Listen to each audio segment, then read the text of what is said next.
Hello everyone, आप सभी लोगों का स्वागत है टीचिंग परीक्षा के आज के इस वीडियो में, जिसके अंदर में फ्रेंड्स एईडीओ, बीएसएससी और टीआरई 4.0 के लिए हमारी जो एक विशेष श्रृंखला चल रही है उसको एक कदम और आगे बढ़ाते हुए बहुत सारे क्वेश्चंस हम लोग देखने वाले हैं। तो चलिए जल्दी से हम लोग शुरू करते हैं। लेकिन उससे पहले जितने भी बच्चे जिन्होंने इस सेशन को लाइक कर दिया है और शेयर कर दिया, उन सभी लोगों का बहुत बहुत शुक्रिया। जल्दी से हाथ ऊपर करके बता देंगे अगर आप लोगों ने जल्दी से इस सेशन को लाइक एंड शेयर कर दिया है, क्योंकि ये वो बच्चे हैं जिन्होंने एनर्जी दे दी है इस सेशन के अंदर में। चलिए फ्रेंड्स, पहला ही क्वेश्चन अगर मैं आप लोगों को दिखाऊं, चलिए मैं आज आपको क्वेश्चन नहीं दिखाता हूं, आज आप लोगों को मैं कुछ और चीज दिखाता हूं। जल्दी से आ जाइए, मतलब मूवी वगैरह नहीं दिखा रहा आप लोगों को, ठीक है। आप इस स्लाइड को देखिए, यहाँ पर मैं ये पढ़ाते हुए दानी सर आपको। आटाकामा डेजर्ट, ठीक है, कहां पर में है। कालाहारी डेजर्ट कहां पर में है। गोबी डेजर्ट सर ने आपको बताया, ठीक है, दानी सर ने कि कहां पर में है, ठीक है। This desert stretch across huge portion of both Mongolia and China, ठीक है। मंगोलिया और चीन दोनों के विशाल हिस्सों में फैला हुआ है। ये क्वेश्चन आप लोगों ने देख लिया, ठीक है।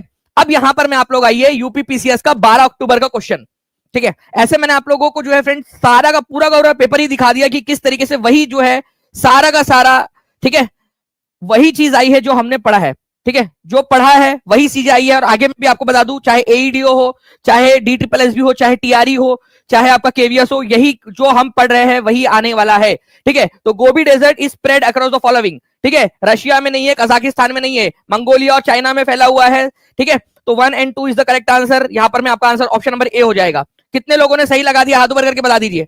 तो बी कॉन्फिडेंट, जो आप पढ़ रहे हो वही एग्जाम में आने वाला है। अगर आपने ये क्वेश्चंस मिस किए, आपने सेशंस मिस किए, आपने जो क्लासेस के अंदर में ऐप के अंदर में आप लोगों को क्लासेस करा रहा हूं, अगर वो आप लोगों से मिस होती है तो आप सफलता को मिस कर रहे हो। ये चीज ध्यान रख लीजिएगा आप लोग, क्योंकि यहां पर मैं टीचिंग परीक्षा पर जो भी पढ़ाया जा रहा है वेल रिसर्च आपको पढ़ाया जा रहा है, डायरेक्ट आप यहां पर में देख सकते हो। इसके अलावा मैं आपको पिछले लेक्चर्स भी जाकर देखिए, पूरे प्रूफ के साथ आपको दिखाया मैंने, ठीक है। यहां पर में भी आप देख सकते हो, ये सारी की सारी चीजें आपको पढ़ाई हुई है। एक एक चीज, आटाकामा डेजर्ट के बारे में बताया कि सबसे ज्यादा शुष्क जो है आपका रेगिस्तान ये है, ठीक है।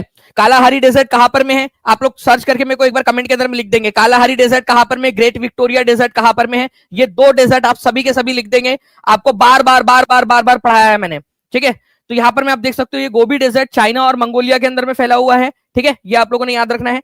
उसके अलावा कालाहारी डेजर्ट जो है अफ्रीका के दक्षिणी हिस्से के अंदर में है। नामीब डेजर्ट भी अफ्रीका के दक्षिणी हिस्से में है। इसी डेजर्ट के नाम पर यहां पर में एक देश बसा हुआ है जिसको नामीबिया कहा जाता है, ठीक है। तो ये सारी की सारी चीजें बहुत ही इंपॉर्टेंट है। एक और डेजर्ट है, ठीक है, जो बिल्कुल इनकी तरह है। वो एक डायलॉग था ना, एक और था जो बिल्कुल इसी की तरह था, वो 3 इडियट्स मूवी का डायलॉग। तो ये मोजावे, ठीक है, जो अक्सर एग्जाम के अंदर में आता है, ठीक है। अगर ये एग्जाम में आ गया तो आप लोगों की मजा ही मजा हो जाएंगी। मैंने अक्सर देखा है, पता नहीं एग्जामिनर को इससे क्या है कि उसको लगता है कि ये पूछ लेगा वो तो बड़ा टफ हो जाएगा एग्जाम, ठीक है। बट उसको नहीं पता कि दानिश सर ये पढ़ा देंगे बच्चों को। और आप लोग देख लीजिएगा, ये क्वेश्चन आप लोगों को देखने के लिए मिलेगा कि मोजावे डेजर्ट कहां पर में। तो आप लोग प्लीज याद रखिएगा, मोजावे डेजर्ट जो है उत्तरी अमेरिका के अंदर में, नॉर्थ अमेरिका में मोजावे डेजर्ट, ठीक है, उत्तरी अमेरिका के अंदर में, नॉर्थ अमेरिका में। प्लीज सभी लोग याद रखिए, हर एक बच्चा, मोजावे डेजर्ट नॉर्थ अमेरिका के अंदर में है, ठीक है। ये एग्जाम के अंदर में आने वाला क्वेश्चन है आप लोगों का। ग्रेट विक्टोरिया डेजर्ट पूछा जाता है अक्सर, ठीक है, ऑस्ट्रेलिया के अंदर में, ठीक है। चलिए आगे में और भी मैं आप लोगों को सारे के सारे ही करवा चुका हूं मैं, लेकिन अगर आप लोग कहेंगे कि एक बार फिर से करवा दीजिए सर, जितने लोग चाहते हैं मुझे बता दीजिएगा, मैं आप लोगों के लिए एक डेजर्ट वाली क्लास लगा दूंगा जिसके अंदर में डेजर्ट्स, सारे जितने भी डेजर्ट से रिलेटेड क्वेश्चन बन सकते हो सारे करवा दूंगा मैं आप लोगों को, ठीक है।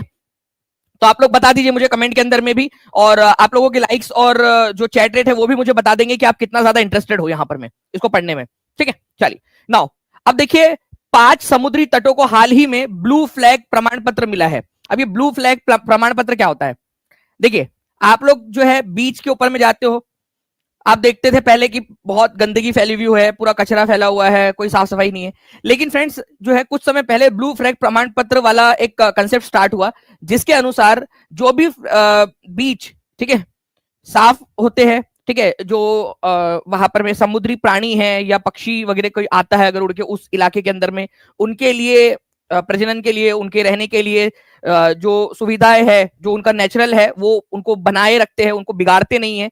ऐसे जो बीचेस है उनको ब्लू फ्लैग प्रमाण पत्र दिया जाता है, ठीक है। ये प्रतिष्ठा की बात है कि भाई हाँ यार हमारे पास में इतने ब्लू फ्लैग प्रमाण पत्र वाले बीचेस है। तो हाल ही में 5 समुद्री तटों को, एक राज्य के 5 समुद्री तटों को ब्लू फ्लैग प्रमाण पत्र प्राप्त हुआ है। तो वो राज्य कौन सा है, महाराष्ट्र है, ठीक है। महाराष्ट्र के 5 समुद्री तटों को ब्लू फ्लैग प्रमाण पत्र प्राप्त हुआ है, ठीक है। ये आप लोगों ने याद रखना है, ठीक है। तो एक साथ 5, ठीक है। यहां पर मैं आप देख सकते हो श्रीवर्धन, नागौन, परनाका, गुहागर और लडघार, इसको ऐसा मिलाकर टोटल जो है हमारे भारत के अंदर में अब 17 ब्लू फ्लैग सर्टिफिकेट वाले बीचेस हो चुके हैं। कितने हो गए हैं टोटल? 17। ओके, ये भी आप लोग याद रख लीजिएगा। टोटल अब 17 हो गए हैं महाराष्ट्र के 5 को मिलाकर। तो ब्लू फ्लैग सर्टिफिकेट 5 बीचेस को मिला है। कौन से राज्य में है ये 5 बीचेस? ठीक है, महाराष्ट्र के अंदर में। तो ये करंट अफेयर का क्वेश्चन है, अभी अभी एकदम ताजा ताजा क्वेश्चन है, तो प्लीज इसको भी याद रख लीजिएगा आप लोग। नाउ टोटल 17 हो चुके हैं। श्रीवर्धन, नागांव, परनाका, गुहागर और लाडघर, ठीक है, ये 5 समुद्री तट है। ये नाम तो शायद आपसे पूछेंगे, ये पूछ सकते कहां पर में है ये, महाराष्ट्र के अंदर में, ये याद रख लीजिएगा आप लोग। ओके, चलिए नाउ नेक्स्ट क्वेश्चन की तरफ में हम लोग आगे बढ़ते हैं। आपको बताना है फ्रेंड्स, यहां पर में मुझे ये क्वेश्चन आप लोग देखिए 12 अक्टूबर 2025 को फिर से पूछा गया। अब ध्यान से मुझे बताइए यहां पर में देखकर इस क्वेश्चन को, क्या हम लोगों ने भाग 4A के बारे में नहीं पढ़ा है?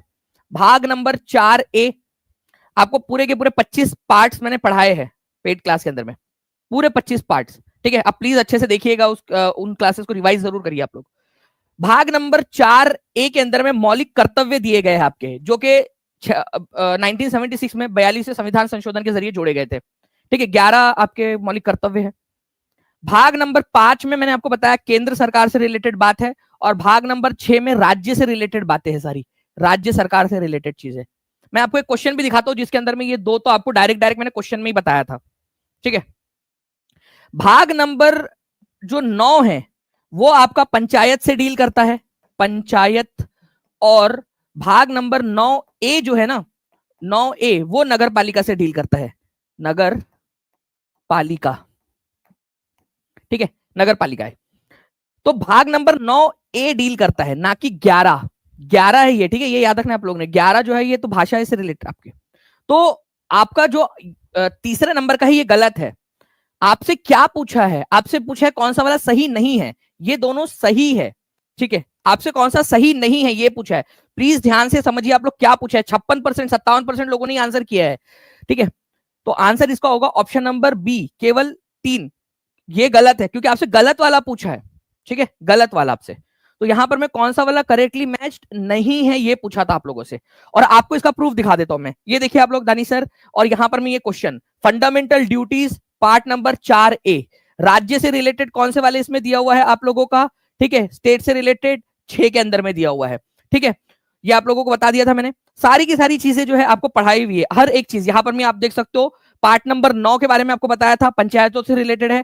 देखिए पार्ट नंबर 11 भी बताया था आपको कि संघ राज्य संबंध किसमें है, ठीक है, आप लोगों का पार्ट नंबर 11 के अंदर में आप देख सकते हो, भाग नंबर 11 के अंदर में संघ राज्य संबंध डायरेक्ट आपको बताया हुआ है, ठीक है। संघ और राज्य के बीच में संबंध 11वें नंबर के अंदर में क्वेश्चन करवाया है आपको, डायरेक्टली टीचिंग परीक्षा के ऊपर में क्वेश्चन कराया है ऐप के अंदर में, ठीक है। तो ये आप लोगों का इस तरीके से आप लोगों को पढ़ना होता है।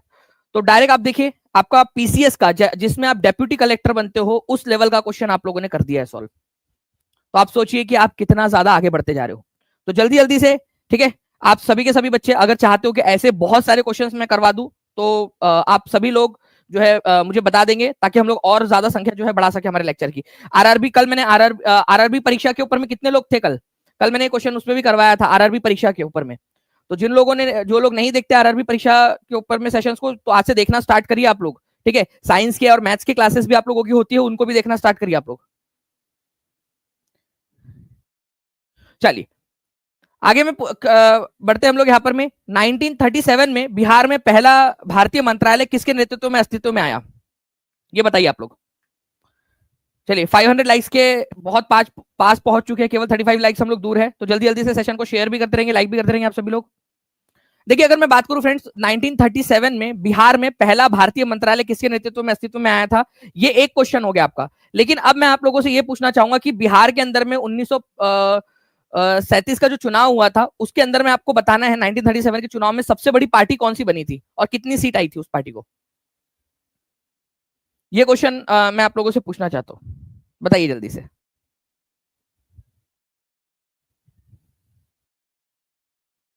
देखिए फ्रेंड्स, अगर मैं आप लोगों से बात करूं 1937 के चुनाव की, तो इंडियन नेशनल कांग्रेस आप लोगों ने याद रखना है सबसे बड़ी पार्टी थी, ठीक है। इसको कितनी सीटें आई थी? 152 में से 152 में से 98 सीट्स अकेले इसको आई थी, ठीक है। सेकंड नंबर में थी जो है मुस्लिम इंडिपेंडेंट पार्टी, जो किसकी थी, मोहम्मद यूनुस की थी, मुस्लिम इंडिपेंडेंट पार्टी मोहम्मद यूनुस की, जिसको केवल 20 सीटें थी। अब कांग्रेस ने सरकार बनाने से मना कर दिया, तो फिर किसको बुलाया जाए, जो सेकंड नंबर पे थी, तो मुस्लिम इंडिपेंडेंट पार्टी को आमंत्रित किया गया, मोहम्मद यूनुस की। ठीक है, तो मोहम्मद यूनुस ने फिर सरकार बनाई यहां पर में। इस तरीके से बिहार के पहले प्रीमियर, जिसको अब हम लोग मुख्यमंत्री बोलते हैं, उस समय में प्रीमियर या प्रधानमंत्री बोला जाता था राज्य का उसको। ठीक है, तो मोहम्मद यूनुस बने थे, इनके नेतृत्व में सरकार बनी थी, पहली सरकार बनी थी। ठीक है, पहला भारतीय मंत्रालय। लेकिन कुछ समय बाद कांग्रेस को यह समझ में आया कि हमें सरकार बनानी चाहिए, तो वो गए, ठीक है, सिफ्टन के पास में, उस समय में सिफ्टन जो गवर्नर थे, ठीक है, बिहार के, उनके पास में गए कि हमें सरकार बनानी है। तो फिर सिफ्टन ने मोहम्मद यूनुस से कहा कि आप इस्तीफा दीजिए, कांग्रेस के पास में सबसे ज्यादा सीटें, वो सरकार बनाना चाहती है। और इस तरह से फिर बाद में, कुछ दिनों के बाद में, श्री कृष्ण सिंह जो है वो यहाँ पर में बनते हैं मंत्री। ठीक है, जुलाई के अंदर में। तो यहाँ पहला जो है सरकार बनाने का मौका था कांग्रेस के पास में, इंडियन नेशनल कांग्रेस के पास में, बट उन्होंने कुछ नीतिगत कारणों की वजह से सरकार बनाने से मना कर दिया था बिहार के अंदर में। ठीक है, इसलिए मुस्लिम इंडिपेंडेंट पार्टी के मोहम्मद यूनुस को सरकार बनाने का मौका दिया। जब कांग्रेस ने बोला तो मोहम्मद यूनुस ने भी जो है नैतिकता दिखाई। उन्होंने बोला कि ठीक है, हमारे पास में उतनी संख्या नहीं है, कांग्रेस के पास में इतनी संख्या, अगर वो सरकार बनाना चाहते तो हम इस्तीफा देते हैं, आप बना लीजिए सरकार। तो यहाँ पर में उन्होंने फिर इस्तीफा दे दिया और श्री कृष्ण सिंह जो है वो सेकंड प्रीमियर बने बिहार के। ओके,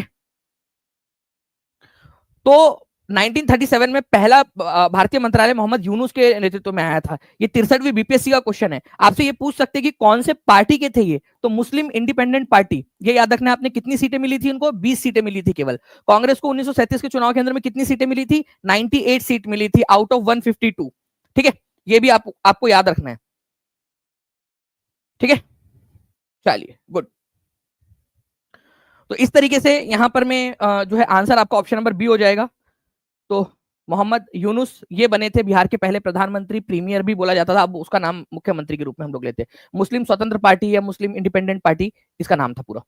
ठीक है, चलिए अब देखिए फ्रेंड्स, बीपीएससी टीआरई 2 में आया हुआ एक क्वेश्चन, आपको बताना है कि मेलघाट टाइगर रिजर्व किस कहां पर में है। मेलघाट,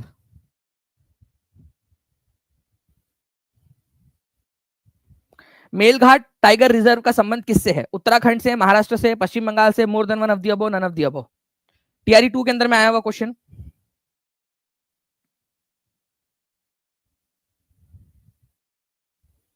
बहुत पुराना है ये। ठीक है, 1974 में इसको टाइगर रिजर्व घोषित किया गया था, 1974 के अंदर में मेलघाट टाइगर रिजर्व को। ये महाराष्ट्र के अमरावती के अंदर में लोकेटेड है। अमरावती, महाराष्ट्र वाला जो अमरावती है, एक अमरावती नाम से शहर आपको पता है कि आंध्र प्रदेश के अंदर में भी है, और एक अमरावती नाम से शहर महाराष्ट्र में भी है। तो महाराष्ट्र का जो अमरावती शहर है उसके अंदर में लोकेटेड है। ठीक है, मेलघाट टाइगर रिजर्व, इसको 1974 में टाइगर रिजर्व घोषित किया गया था। सबसे पुराने जो 9 टाइगर रिजर्व है उनमें से एक है ये, ओल्डेस्ट 9 टाइगर रिजर्व में से एक। ठीक है, तो इसको भी आप प्लीज याद रख लीजिएगा आप लोग।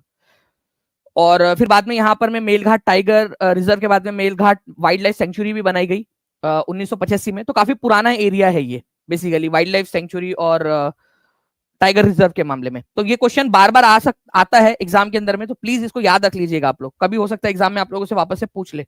ठीक है, चलो नेक्स्ट क्वेश्चन की तरफ में हम लोग आगे बढ़ते हैं फ्रेंड्स। आपको बता रहे बीपीएससी सीडीपीओ का क्वेश्चन, निम्नलिखित में से किस गैस को वायुमंडलीय प्रदूषक माना जाता है, ये बताइए आप लोग, कौन सी गैस है जिसको वायुमंडलीय प्रदूषक माना जाता है। जितने भी बच्चे जिन्होंने सेशन को लाइक कर दिया, एक बार हाथ ऊपर करके बता देंगे फ्रेंड जल्दी से।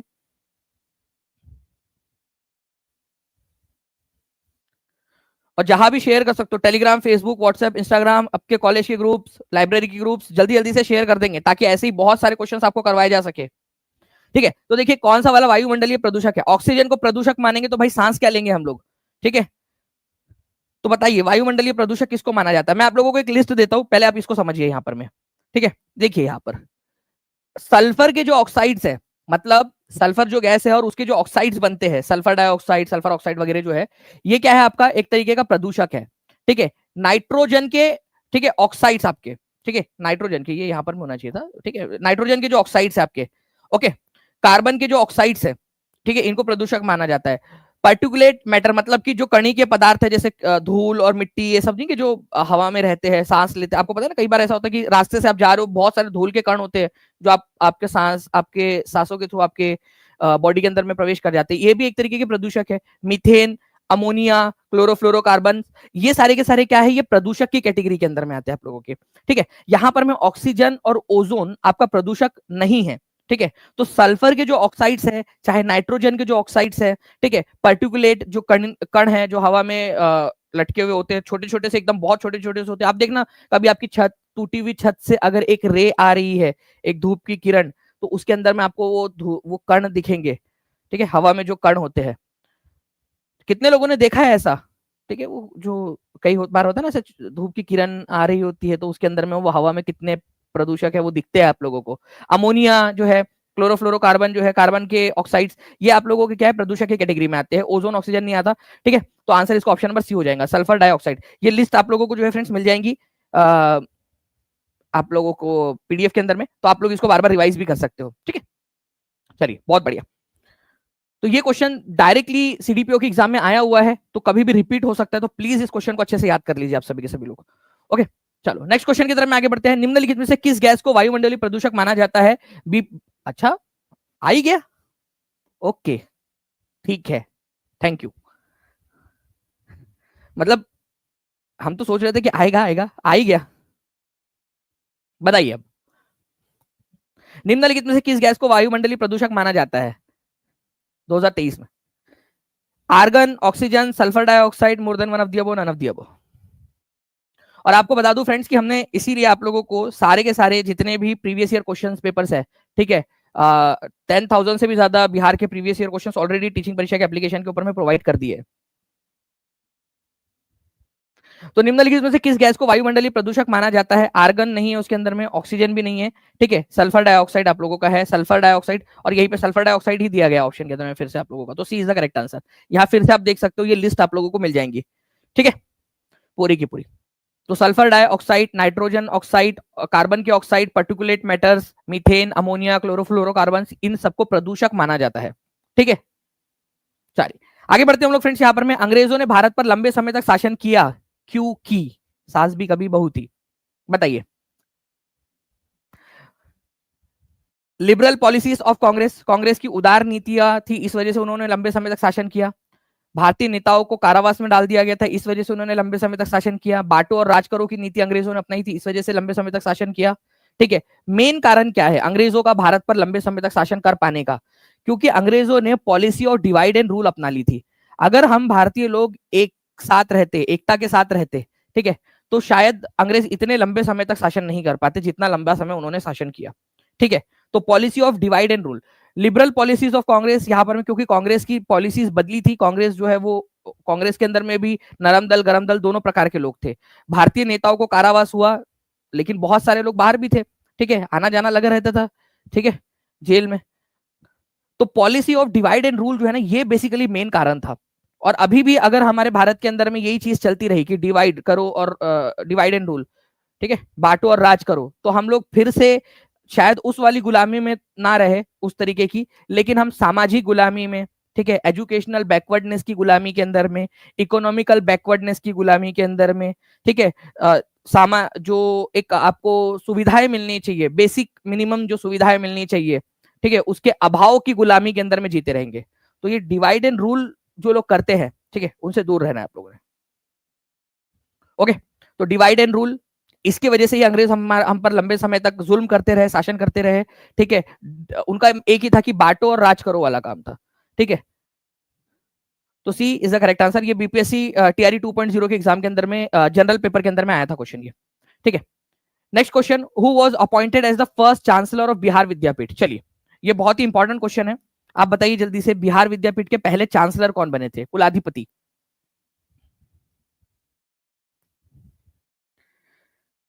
बताइए जल्दी जल्दी से।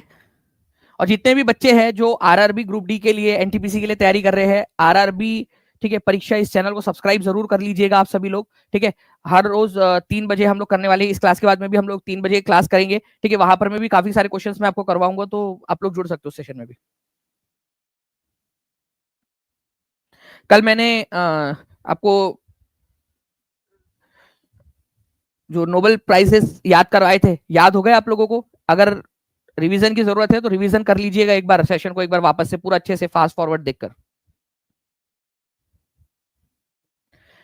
Who was appointed as the first chancellor of Bihar Vidyapeeth? तो बिहार विद्यापीठ के पहले चांसलर कौन बने थे? तो मौलाना मजहरुल हक बने थे। ये आप लोगों ने याद रखना है friends, B is the correct answer. ठीक है, तो 6 फरवरी 1921 को महात्मा गांधी, ठीक है, कस्तूरबा गांधी और मोहम्मद अली, इन तीनों ने मिलकर इसका उद्घाटन किया था। Please point to be noted my Lord.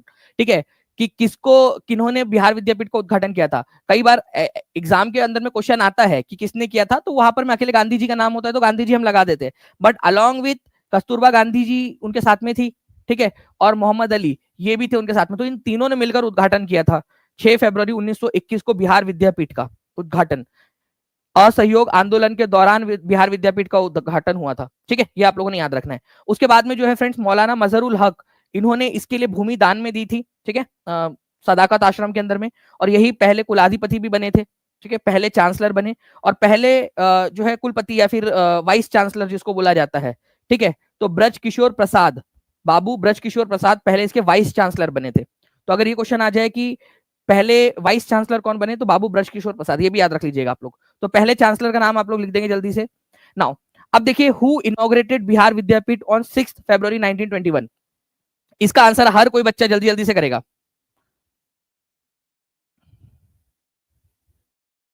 बताइए इस पर्टिकुलर क्वेश्चन का आंसर क्या हो जाएगा आप लोगों के हिसाब से? ठीक है, तो who inaugurated Bihar Vidyapith on 6 February 1921? तो कस्तूरबा गांधी, मौलाना मजहरुल हक, महात्मा गांधी, उपयुक्त में से एक से अधिक, उपयुक्त में से कोई नहीं। तो बिहार विद्यापीठ का उद्घाटन 1921 के अंदर में जो किया था फ्रेंड्स, कस्तूरबा गांधी, महात्मा गांधी, ठीक है, और मोहम्मद अली जिन्ना नहीं, मोहम्मद अली, इन्होंने मिलकर किया था। ये तीन लोग थे। तो यहाँ पर में मोर देन वन ऑफ दी अब इसका आंसर हो जाएगा। ठीक है, कस्तूरबा गांधी भी थी ना साथ में, इसी वजह से। ओके, तो यहाँ पर मैं आप फिर से देख लीजिए एक बार, गांधी जी के साथ में उद्घाटन करने वाले में कस्तूरबा गांधी जी, ठीक है, और मोहम्मद अली, ये तीन लोग थे जिन्होंने मिलकर उद्घाटन किया था। ठीक है, तो ये एक पॉइंट आपका बनता है। अब इस क्वेश्चन का आंसर हर एक बच्चा कमेंट में आंसर करेंगे जल्दी जल्दी से। ए बी सी डी की जगह ऐसा आ गया था, चलिए कोई बात नहीं।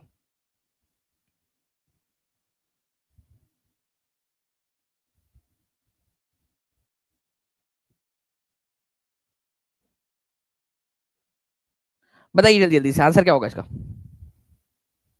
और जितने भी बच्चे हैं, ठीक है, अगर आप एईडीओ की तैयारी कर रहे हो, ठीक है, या आप केवीएस की तैयारी करना चाहते हो, केवीएस का, एनवीएस का नोटिफिकेशन कभी भी आ सकता है।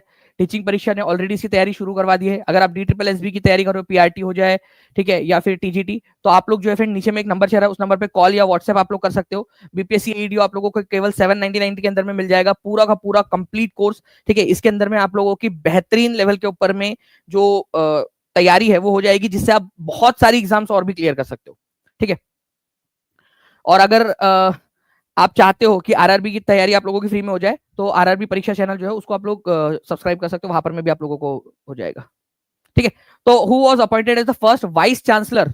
वाइस चांसलर की बात अगर की जाए तो बाबू ब्रज किशोर प्रसाद थे। ए आंसर होना चाहिए आप लोगों का।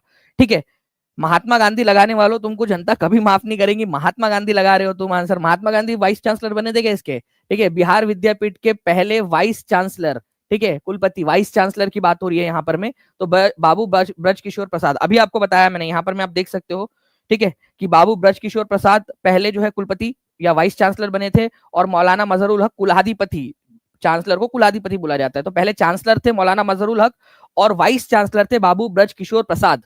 लिखो सभी लोग जल्दी जल्दी से।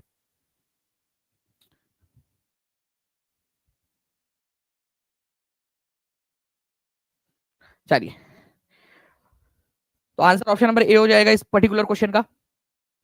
Next, during which year was Bihar Vidyapith ceased? अच्छा, एक चीज आपको पता है, बिहार विद्यापीठ को एक समय में जो है ना सरकार ने जब्त कर लिया था। जब्त कर लिया था मतलब उसको अपने कंट्रोल में ले लिया था, फिर बाद में छोड़ दिया, लेकिन कब अपने कंट्रोल में ले लिया था?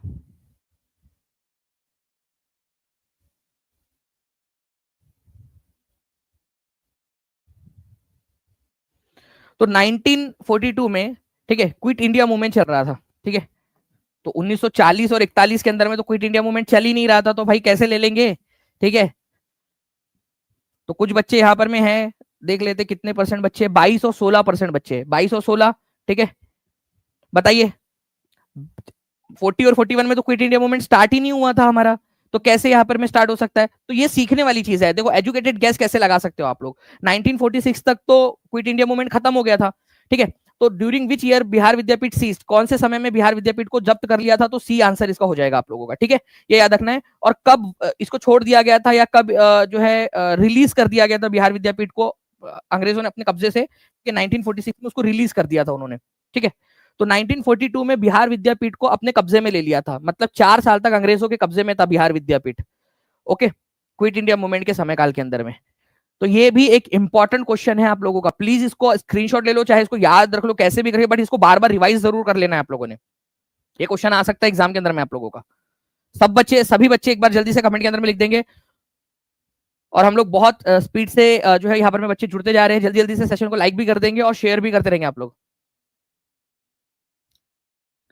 ठीक है। चलिए, तो आंसर इसको ऑप्शन नंबर सी हो जाएगा। नाउ नेक्स्ट क्वेश्चन जो है आपको, in which year was Bihar Vidyapeeth released, ठीक है। आप लोग लिखिए, आपको जो चीज याद आ रही है ना अभी के अभी लिखो, अभी के अभी, ताकि आपको याद हो जाए। ये एक तरीका है फ्रेंड्स याद करने का, ठीक है, कि आप अपने माइंड के अंदर में वायरिंग जो है वो डाल रहे हो। दो तरीके से आपका माइंड जब एक एंगल से सोच रहा है, दूसरे एंगल से भी सोच रहा है, तो उसको लगता है कि वो चीज इंपॉर्टेंट है, तो आपका माइंड उसको याद रख लेता है, ठीक है।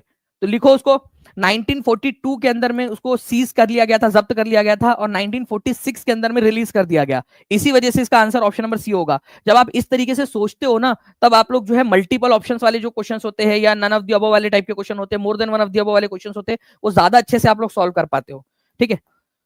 तो 1946 के अंदर में इसको रिलीज कर दिया गया था, ठीक है। चलिए नेक्स्ट क्वेश्चन की तरफ में आगे बढ़ते हैं। निम्नलिखित में से कौन भारत के प्रधानमंत्री थे जब 73वां और 74वां संविधान संशोधन हुआ?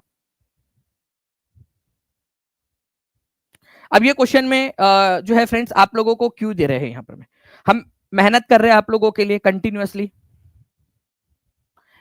अच्छा, यहाँ पर में डी वाला ऑप्शन जो है वो मिस हो गया है, टीम प्लीज डाल दीजिए उसमें जल्दी जल्दी से। आंसर लगाइए जल्दी जल्दी से। 73rd and 74th constitutional amendment act के समय में प्रधानमंत्री कौन थे?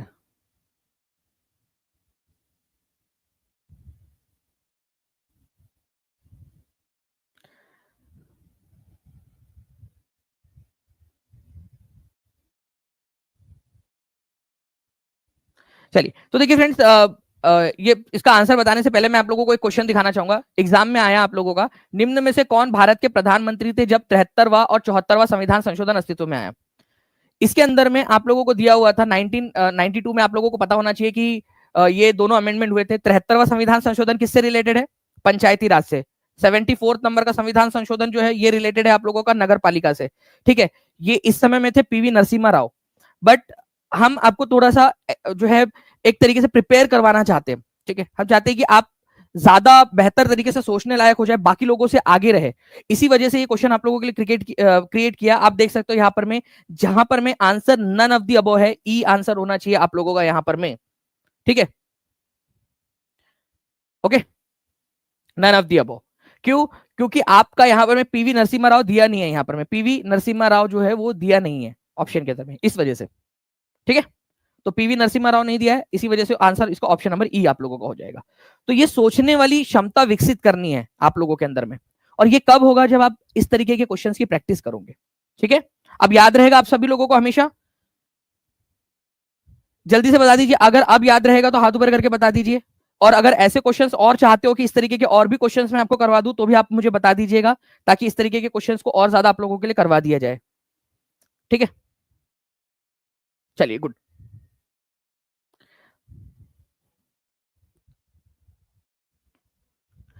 निम्नलिखित में से कौन सी संयुक्त राष्ट्र की आधिकारिक भाषाओं में से एक है?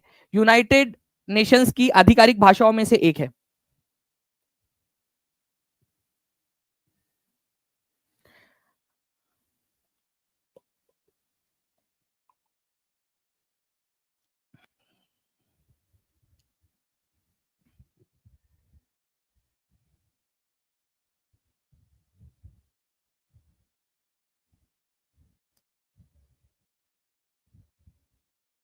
देखिए, यूनाइटेड नेशंस की आधिकारिक भाषाओं को याद करना बहुत आसान है।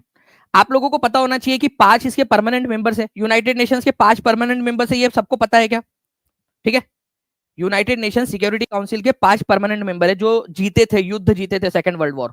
ठीक है, उनमें एक है यूएसए। ठीक है, फिर आपका ब्रिटेन आ जाता है। ठीक है, ब्रिटेन। ठीक है, ब्रिटेन आ जाता है। तीसरे नंबर पे रशिया आप लोग ले लीजिए, रशिया। ठीक है, फिर फ्रांस ले लीजिए आप लोग, और 5वें नंबर पे चाइना। अब इनकी जो भाषाएं हैं, ठीक है, ये तो ऑब्वियस सी बात है कि होगी ही होगी। ठीक है, यूएसए और ब्रिटेन की भाषा हो जाती है इंग्लिश। ठीक है, ये एक भाषा है। रशिया की रशियन, रशियन लैंग्वेज। ठीक है, फ्रांस की फ्रेंच, फ्रेंच, और चाइना की चाइनीज, जिसको मैंडरीन भी बोला जाता है। ठीक है, चाइनीज भाषा जो है जिसको मैंडरीन भी बोलते हैं, चाइनीज भाषा को मैंडरीन भाषा भी बोला जाता है। तो ये भाषाएं तो है ही। इन्हीं के साथ में दो और भाषाएं हैं। ठीक है, स्पेनिश, स्पेनिश और अरेबिक। अरेबिक ये आपको याद करवाया था मैंने, पेड क्लास के अंदर में भी याद करवाया आप लोगों को, बिल्कुल सिस्टमेटिक तरीके से। ठीक है, तो कौन कौन सी भाषा है संयुक्त राष्ट्र की? इंग्लिश हो जाएगी, ठीक है, रशियन हो जाएंगी, फ्रेंच हो जाएंगी, चाइनीज हो जाएंगी। 1 2 3 4, ठीक है, 5 6, तो 6 भाषाएं हैं टोटल। स्पेनिश और अरेबिक को भी आप लोगों ने याद रख लेना है। तो ये इसमें फ्रेंच है, इंग्लिश है, अरबी भी भाषा है, अरेबिक भाषा भी जोड़ी गई है उसके अंदर में, स्पेनिश है, ठीक है, रशियन है, चाइनीज है। तो आंसर क्या होगा, कौन सी वाली भाषा है? तो मोर than one of the above इसका आंसर होगा आप लोगों का। समझ में आया क्या? जी सर, यूट्यूब के ऊपर में भी आपने पढ़ाया था सर जी। एस शेख बता रहे कि जी बिल्कुल पढ़ाया था। तो देखिए आप लोग, आपको बताया हुआ है, तो जो रिवीजन करेगा वो आगे बढ़ेगा, सिंपल सी बात है। 1000 लाइक्स के हम लोग पास पहुंचते जा रहे हैं। जल्दी जल्दी से सेशन को लाइक एंड शेयर भी करते रहेंगे आप सभी के सभी लोग। ठीक है, तो ये क्वेश्चन को प्लीज इंपॉर्टेंट मार्क करिए आप लोग, ताकि आपको याद रहे ये सारी चीजें। ओके, डी इसका आंसर होने वाला है, मोर than one of the above. 60% लोगों ने आंसर दिया था। मैं चाहता हूं कि एक एक क्वेश्चन का आंसर जो है यहाँ पर में 90+% लोग जब देंगे ना, तब मजा आएगा यहाँ पर में। ठीक है, चलिए, तो अरेबिक, चाइनीज, ठीक है, इंग्लिश, फ्रेंच, रशियन, स्पेनिश। कितने मेंबर्स है यूनाइटेड नेशंस के? यूनाइटेड नेशंस के मेंबर्स है 193। अब एक चीज आप लोगों को और मैं पूछना चाहता हूं, यूनाइटेड नेशंस डे कब मनाया जाता है? यूनाइटेड नेशंस डे, प्लीज जल्दी से बताइए आप लोग, यूनाइटेड नेशंस डे कब मनाया जाता है? फास्ट आंसर करेंगे सभी के सभी बच्चे।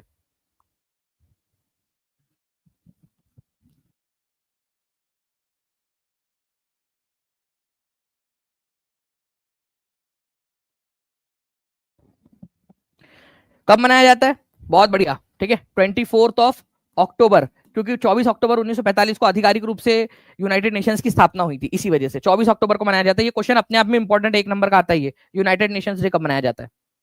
ठीक है, नाउ भारत और चीन के बीच जो है मार्गदर्शक सिद्धांत बन चुके पंचशील पर कौन से वर्ष में हस्ताक्षर हुए थे? ये तो बहुत ही ज्यादा इंपॉर्टेंट क्वेश्चन है। पंचशील समझौता कौन से साल में हुआ था?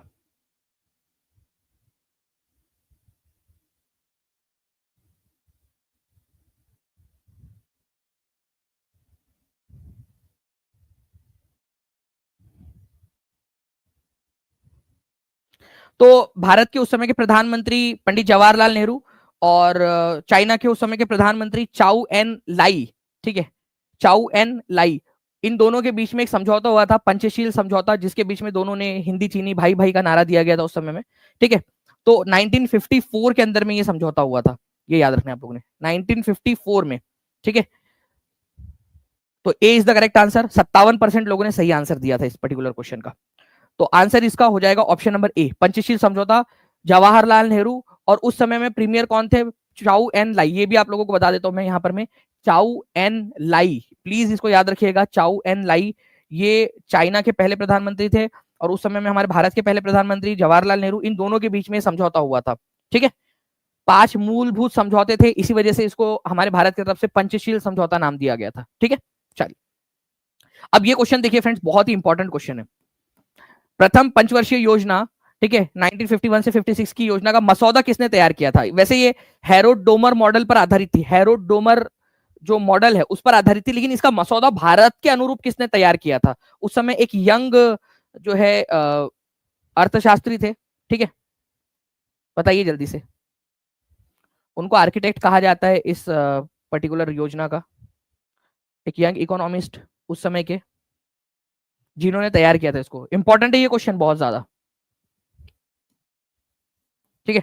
तो इस पर्टिकुलर क्वेश्चन का आंसर हो जाएगा के एन राज, ठीक है। तो प्रथम पंचवर्षीय योजना हैरोड डोमर मॉडल पर आधारित थी। हैरोड डोमर मॉडल एक बड़ा व्यापक स्तर के ऊपर में एक मॉडल है, जो जिसका वैसे तो ये बहुत बड़ा है, लेकिन मैं अगर शॉर्ट में आपको बताऊं उसमें, तो उसके अंदर में एक चीज है कि भाई आपकी जो सबसे ज्यादा जनसंख्या जिस चीज के ऊपर में निर्भर है, आपने उसको प्राथमिकता देनी चाहिए। तो हमारा कृषि प्रधान देश है भी, और पहले भी उस समय तो और ज्यादा था कि कृषि के ऊपर में निर्भर था। तो हमने कृषि को टारगेट रखा था कि कृषि का उत्थान करना है, हम लोगों ने एग्रीकल्चर को फोकस किया था हमने, ठीक है। तो उसका मसौदा जो तैयार किया गया था के एन राज के द्वारा तैयार किया गया था, ठीक है। तो के एन राज, ये याद रखना है आप लोगों ने, इन्होंने फर्स्ट 5 ईयर प्लान का मसौदा तैयार किया था हैरोड डोमर मॉडल के ऊपर में आधारित रखते हुए, जिसके अंदर में हमने एग्रीकल्चरल डेवलपमेंट को हमारा प्रायोरिटी पे रखा था हम लोगों ने, ठीक है। चलिए, ये चीज याद रहेगी आप सभी लोगों को, इंपॉर्टेंट है, एग्जाम के अंदर में आप लोगों से पूछ सकते हैं।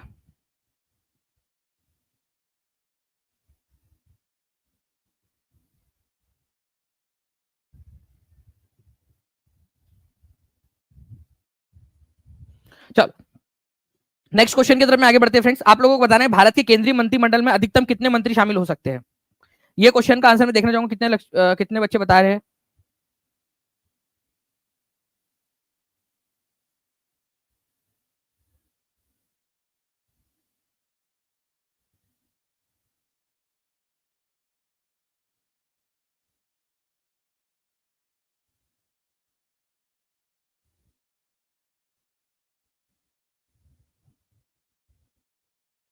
यूनियन कैबिनेट के अंदर में कितने मंत्री हो सकते हैं, जल्दी जल्दी से बताइए आप लोग। देखते हैं कितने लोग यहाँ पर में सही से आंसर लगा पाते हैं। 1000 लाइक्स के बहुत पास में पहुंच गए। जितने बच्चों ने सेशन को लाइक कर दिया वो लोग भी हाथ ऊपर करके जल्दी से बता देंगे। देखिए, इस पर्टिकुलर क्वेश्चन का जो आंसर है फ्रेंड्स, ये हो जाएगा आप लोगों का कि केंद्रीय मंत्रिमंडल में आपको पता होना चाहिए कि 15% ऑफ लोकसभा होता है, ठीक है। 15% ऑफ लोकसभा। आपके माइंड की एक्सरसाइज करा रहा हूं मैं यहाँ पर, मैं दिमाग की एक्सरसाइज करनी है तो टीचिंग परीक्षा के सेशंस आप लोगों के लिए इंपॉर्टेंट है। एग्जामिनर भी इसी तरीके से आप लोगों को जो है एक्सरसाइज करवाता है आपके एग्जाम की, आपके दिमाग के अंदर में, एग्जाम के अंदर में। तो 15% ऑफ लोकसभा, यहाँ पर मैं 20% of total strength of Lok Sabha दिया, ये आंसर नहीं होगा। 10% of total strength of Lok Sabha, 5% of Lok Sabha नहीं होगा, 20% ऑफ लोकसभा नहीं होगा। आंसर आप लोगों का क्या होगा, ई आंसर हो जाएगा आप लोगों का 15% of total strength of Lok Sabha, ठीक है। तो 15% आंसर होना चाहिए। इसी वजह से आंसर ऑप्शन नंबर ई। जितने लोगों ने सही आंसर किया है हाथ ऊपर करके बता देंगे। जितने लोगों को समझ में आ गया था कि आंसर कैसे, किस तरीके से जो है सोचना है, आपके दिमाग के अंदर में क्लिक होना चाहिए। तो ये प्रैक्टिस से आता है आप लोगों का, जितनी ज्यादा प्रैक्टिस करोगे उतना ज्यादा आप लोगों के लिए अच्छा है। ओके, चलिए, तो ई इसका आंसर होना चाहिए आप लोगों का। तो आई होप आप सभी लोगों ने लगा दिया होगा इसका आंसर, ऑप्शन नंबर ई। राज्यसभा के सदस्यों का चुनाव निम्नलिखित में से कितनी अवधि के लिए होता है।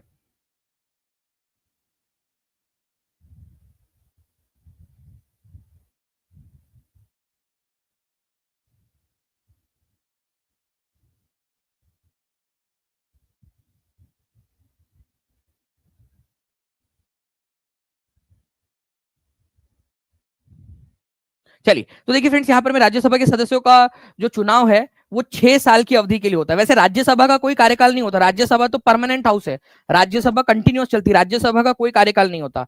राज्यसभा के सदस्यों का कार्यकाल होता है 6 साल का, ठीक है। तो राज्यसभा के सदस्यों का कार्यकाल 6 साल का होता है, ये याद रखना है आप लोगों ने, ठीक है। राज्यसभा के सदस्य, और जो लोकसभा के सदस्य उनका कार्यकाल 5 वर्षों का होता है, ठीक है। तो आंसर इसका ऑप्शन नंबर सी हो जाएगा। नाउ नेक्स्ट क्वेश्चन की तरफ में हम लोग आगे बढ़ते हैं फ्रेंड्स। आप लोगों का अब क्विक रिवीजन के लिए क्या आप लोग तैयार हो, सभी के सभी बच्चे जल्दी से बता देंगे मुझे, क्या क्विक रिवीजन के लिए तैयार है आप लोग। कमेंट के अंदर में आंसर करके सारे अच्छे से आंसर आप लोगों के आ जाए क्विक रिवीजन के लिए। अगर तैयार हो तो बता दीजिए जल्दी से, ठीक है। तो जिन बच्चों ने पूरा सेशन देखा है अच्छे से वो लोग कर पाएंगे इसको। नाउ अब देखिए यहाँ पर मैं फ्रेंड्स 5 सेकंड में हम लोग आगे बढ़ने की कोशिश करेंगे। संयुक्त राष्ट्र दिवस कब मनाया जाता है जल्दी से बता दीजिए। एमपी पटवारी के एग्जाम के अंदर में आया हुआ क्वेश्चन, संयुक्त राष्ट्र दिवस कब मनाया जाता है? संयुक्त राष्ट्र दिवस जो है फ्रेंड्स ये मनाया जाता है आप लोगों का 24 अक्टूबर को। क्यों? क्योंकि 24 अक्टूबर 1945 को संयुक्त राष्ट्र की स्थापना हुई थी। ठीक है, संयुक्त राष्ट्र का हेडक्वार्टर कहां पर, में जल्दी से आप कमेंट करके बता देंगे मुझे। ठीक है, तो option number A is the correct answer. पहला आपका, निम्नलिखित में से कौन सी प्राथमिक वायु प्रदूषक है? प्राइमरी एयर पोल्यूटेंट्स कौन से है? ठीक है, तो देखिए फ्रेंड्स, ओजोन जो है ये प्राइमरी पोल्यूटेंट्स के अंदर में नहीं आता। आप बार बार बता चुका हूं, जहां जहां ओजोन है उसको आप लोग एलिमिनेट कर सकते थे। ठीक है, तो आप लोगों ने इसको एलिमिनेट कर दिया जहां जहां ओजोन है। सल्फर और नाइट्रोजन के जो ऑक्साइड्स होते हैं, आपको बताया था कि ये प्राइमरी प्रदूषक की कैटेगरी के अंदर में आते हैं, सल्फर और नाइट्रोजन के। तो आंसर इसको ऑप्शन नंबर ए हो जाएगा। एसएससी जेईई की एग्जाम के अंदर में आया हुआ क्वेश्चन नहीं है। ठीक है, तो इसको प्लीज याद रखिएगा आप लोग। ये क्वेश्चन में आप लोगों का अभी थोड़ी देर के अंदर में हम लोग आरआरबी परीक्षा के ऊपर में पढ़ेंगे। ठीक है, तो उसमें भी आप लोगों को उससे करवाऊंगा ये, ताकि आप लोगों को याद हो जाए कि प्राइमरी प्रदूषक है कौन कौन से, क्योंकि एसएससी में, आरआरबी में, एनटीपीसी में, उसमें ये क्वेश्चंस बहुत सारे आते हैं आपके। तो ए इज द करेक्ट आंसर आप लोगों का, ये हो जाएगा सेकंड नंबर का क्वेश्चन आपका। ठीक है, नाउ नेक्स्ट जो है आप लोग देखिए यहाँ पर, भारत की पहली पंचवर्षीय योजना किस पर आधारित थी? ठीक है, तीसरे नंबर का क्वेश्चन, बीपीएससी 2016 में आया हुआ क्वेश्चन है आप लोगों का ये। कौन से मॉडल पर आधारित थी? हैरोल्ड डोमर मॉडल पर, महालनोबिस मॉडल पर, दादाभाई नौरोजी मॉडल पर, जेएल नेहरू मॉडल पर, किसके ऊपर में आधारित थी? तो भारत की पहली पंचवर्षीय योजना जो है ये हैरोल्ड डोमर मॉडल पर आधारित थी। के एन राज उस समय के एक युवा अर्थशास्त्री थे जिन्होंने इसका मसौदा तैयार किया था। ठीक है, बाकी ये डिपेंड थी हैरोल्ड डोमर मॉडल के ऊपर में। ठीक है, तो ए इसका आंसर हो जाएगा आप लोगों का। चौथे नंबर का क्वेश्चन, ठीक है, गोबी रेगिस्तान इनमें से किस देश में स्थित है? ठीक है, जल्दी से बताइए। आरपीएफ एसआई के एग्जाम के अंदर में आया हुआ क्वेश्चन आपका। स्पीड में देखते कितने लोग आंसर कर पाते हैं यहाँ पर, में एकदम स्पीड में आप लोगों के आंसर्स आने चाहिए। जो बच्चा आंसर कर रहा है वो आगे बढ़ता जाएगा। कमेंट के अंदर में आंसर्स लगाते रहने आप लोगों ने। ठीक है, तो देखिए फ्रेंड्स, इस पर्टिकुलर क्वेश्चन का आंसर जो है आप लोगों का हो जाएगा, ठीक है, चाइना और मंगोलिया। China plus Mongolia. ठीक है, चाइना और मंगोलिया। तो चाइना यहाँ पर में दिया रही है, मंगोलिया दिया हुआ है, तो आंसर इसका ऑप्शन नंबर सी हो जाएगा आप लोगों का। ठीक है, चाइना और मंगोलिया, तो आंसर इस option number C. Mongolia option में दिया हुआ था तो मंगोलिया आप लोगों ने लगा दिया। ठीक है, पांचवें नंबर का क्वेश्चन देखिए यहाँ पर में, राज्यसभा के एक सदस्य का कार्यकाल कितना होता है? एनवीएस स्टाफ नर्स में आया था, एनवीएस के अंदर में आया हुआ क्वेश्चन है आप लोगों का फ्रेंड्स। और आप लोगों को बता दूं कि एनवीएस और केवीएस की तैयारी टीचिंग परीक्षा आप लोगों को करवा रहा है। ठीक है, प्लस जो लिखने वाली जो चीजें होती है वो हम आप लोगों को अभी से तैयारी करवाने वाले हैं। ठीक है, और उसके लिए टेक्नोलॉजी का बहुत ज्यादा इस्तेमाल किया जाएगा अच्छे से आप लोगों के लिए, ताकि आप लोग बेहतर तरीके से अपनी तैयारी कर सके। देखिए, ये एक मौका है आप लोगों के पास में केवीएस एनवीएस के अंदर में अच्छे से ज्वाइन होने का। ठीक है, तो जो first come first serve basis के ऊपर में रहेगा, जो पहले स्टूडेंट ज्वाइन हो चुके होंगे उनको सबसे पहले वो दिया जाएगा, क्योंकि उसकी एक लिमिट है। धीरे धीरे हम उसको चेक करते हुए आगे बढ़ाते जाएंगे, उसको स्केल अप करेंगे। तो जो फर्स्ट जो पहले बच्चे ज्वाइन रहेंगे उन लोगों को पहले उसका ऑप्शन दिया जाएगा। ठीक है, तो 6 साल का कार्यकाल होता है राज्यसभा के सदस्य का। ठीक है, ये आप लोगों ने याद रखना था। ओके, मुझे बताइए आप लोगों का 5 में से स्कोर कितना आया है? अभी जो है फ्रेंड्स हम लोग आरआरबी परीक्षा के ऊपर में जो है बहुत सारे क्वेश्चंस की प्रैक्टिस करने वाले हैं, तो आप उसके ऊपर में भी आ जाइए जल्दी से। ठीक है, अगले 1 मिनट के अंदर में मैं आरआरबी परीक्षा के ऊपर में आ रहा हूँ। And thank you very much for 1000 plus likes. जितने भी बच्चे जिन्होंने यहाँ आप लोग जो देख रहे हो जिन्होंने सेशन को लाइक कर दिया उनका बहुत बहुत शुक्रिया। और जो बच्चे टीचिंग परीक्षा के साथ में जुड़ना चाहते हैं, आप नीचे में आपका नंबर दिख रहा होगा, प्लीज उस नंबर पे कॉल या व्हाट्सएप आप लोग कर सकते हो, ताकि आप लोगों को जो भी कोर्सेज के बारे में जानकारी चाहिए वो आप लोगों को मिल जाए। ठीक है,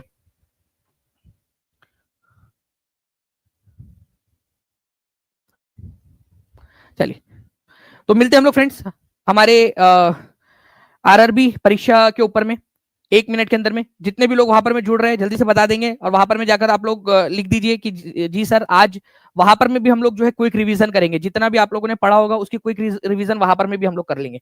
ठीक है, चलिए, thank you very much, take care and bye, God bless you all. RRB परीक्षा के ऊपर में मिलते हैं हम लोग। Thank you.